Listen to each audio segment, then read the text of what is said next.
ఓ వ్యక్తి పీక మీద కాలు పెట్టి గొంతు నులిమేస్తే ఎలా ఉంటుంది? ఊపిరాడక ప్రాణాలు పోతాయి కదా.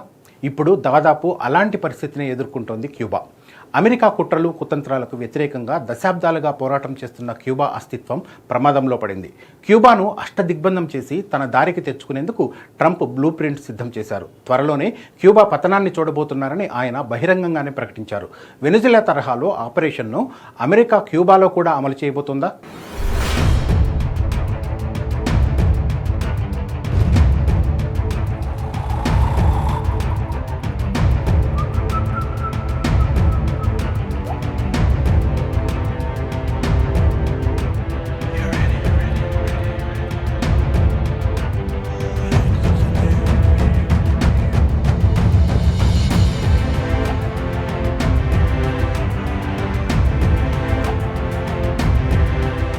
అగ్రరాజ్యం అమెరికా మరోసారి క్యూబాపై తన ప్రతాపాన్ని చూపించేందుకు సిద్ధమవుతోంది. ఇప్పటికే దశాబ్దాలుగా ఆంక్షల వలయంలో ఉన్న క్యూబాను ఇప్పుడు పూర్తిగా ఊపిరి ఆడకుండా చేసేందుకు వాషింగ్టన్ ఒక ప్రమాదకరమైన ప్రణాళికను రచిస్తోంది. క్యూబా ప్రభుత్వాన్ని కూలదోయడమే లక్ష్యంగా ఆ దేశానికి ఒక్క చుక్క కూడా చమురు అందకుండా చేస్తోంది. క్యూబాపై సంపూర్ణ చమురు దిగ్బంధం విధించేందుకు పావులు కదుపుతుంది.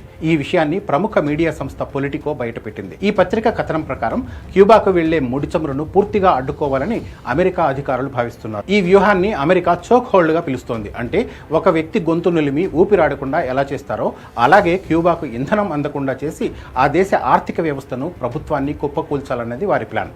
అంటే టోటల్ ఆయిల్ బ్లాకేడ్ ద్వారా ముందుగా క్యూబాను ఉక్కిరి బిక్కిరి చేస్తారు. ఇటీవల వెనుజులా అధ్యక్షుడు నికోలస్ మదురోను నిర్బంధించి ఆ దేశాన్ని తమ చెప్పు చేతుల్లోకి తెచ్చుకున్న ట్రంప్ ఇప్పుడు ఫోకస్ మొత్తం శత్రుదేశం క్యూబాపై పెట్టారు. మదురోను నిర్బంధించిన తర్వాత క్యూబాకు వెనుజులా నుంచి అందే ఆయిల్ ఆర్థిక సహాయం నిలిచిపోయింది. ముందుగా దేశాన్ని ఆర్థికంగా కుప్పకొల్చి ఆ తర్వాత యుద్ధ వ్యూహాలను అమలు చేయాలని ట్రంప్ భావిస్తున్నారు. అమెరికాలోని అయోవాలో జరిగిన ఓ కార్యక్రమంలో మాట్లాడిన ట్రంప్ క్యూబా పతనం ఖాయమన్నారు. హవానా ఇన్నాళ్లు కారకాస్ నుంచి ఆయిల్ డబ్బు పొందిందని, ఇకపై అది సాధ్యం కాదని ట్రంప్ తేల్చేశారు.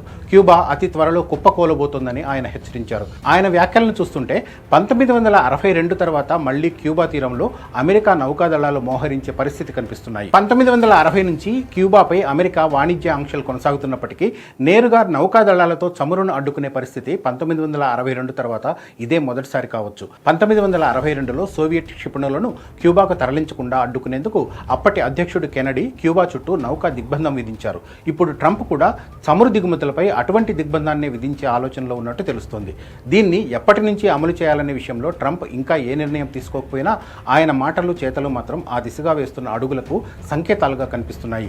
ఈ పరిణామాలను గమనిస్తే క్యూబా ప్రభుత్వాన్ని అంతం చేయడానికి ట్రంప్ ఉచ్చు బిగిస్తున్నట్లు స్పష్టంగా అర్థమవుతోంది. ఈ ఏడాది చివరి నాటికి క్యూబాలో పాలన చేతులు మారే అవకాశాలు ఉన్నాయని వాల్ స్ట్రీట్ జర్నల్ పత్రిక అంచనా వేస్తోంది. క్యూబా అధ్యక్షుడు మిగ్యూల్ డియాజ్ కానెల్ ప్రభుత్వాన్ని పడగొట్టడానికి అమెరికా లోపాయకారిగా పావులు కదుపుతోందని ఈ పత్రిక చెబుతోంది. దీనికోసం అమెరికా అధికారులు మయామి, వాషింగ్టన్లోని క్యూబా ప్రవాసులతో, పౌర సంఘాలతో రహస్య సమావేశాలు నిర్వహిస్తున్నారు. హవానాలోని ప్రభుత్వంలో ఉంటూనే అమెరికాతో చేతులు కలిపే అంతర్గత శక్తుల కోసం వాళ్ళు వెతుకుతూ ఉన్నారు. పొలిటికో, వాల్ స్ట్రీట్ జర్నల్ ఈ రెండు అంతర్జాతీయ పత్రికలు చెబుతున్న మాట ఒక్కటే: ఈ ఏడాది 100% క్యూబాలో ప్రభుత్వం కూలిపోతుందని. అయితే ఫిడెల్ కాస్ట్రో నాయకత్వాన్ని అందిపుచ్చుకున్న క్యూబా పాలకులు అమెరికా బెదిరింపులను అదే స్థాయిలో తిప్పుకొడుతున్నారు. అటు రష్యా కూడా అమెరికా తీరుపై మండిపడుతోంది. అమెరికా బ్లాక్మెయిల్ చేస్తూ బెదిరింపుల భాష మాట్లాడడంపై అభ్యంతరం వ్యక్తం చేసింది. అయితే దశాబ్దాల క్రితం అమెరికా క్యూబా మధ్య జరిగిన పోరాటం వేరు, ఇప్పుడు ట్రంప్ చేస్తున్న యుద్ధం వేరు. ట్రంప్ ఒక్కసారి కమిట్ అయితే ఆయన మాట ఆయనే వినరు. వెనుజులా విషయంలో ఆయన ఏం చేశారో ఇప్పటికే ప్రపంచం చూసింది. క్యూబా కూడా ఇప్పుడు అదే పరిస్థితిని ఎదుర్కోబోతోంది.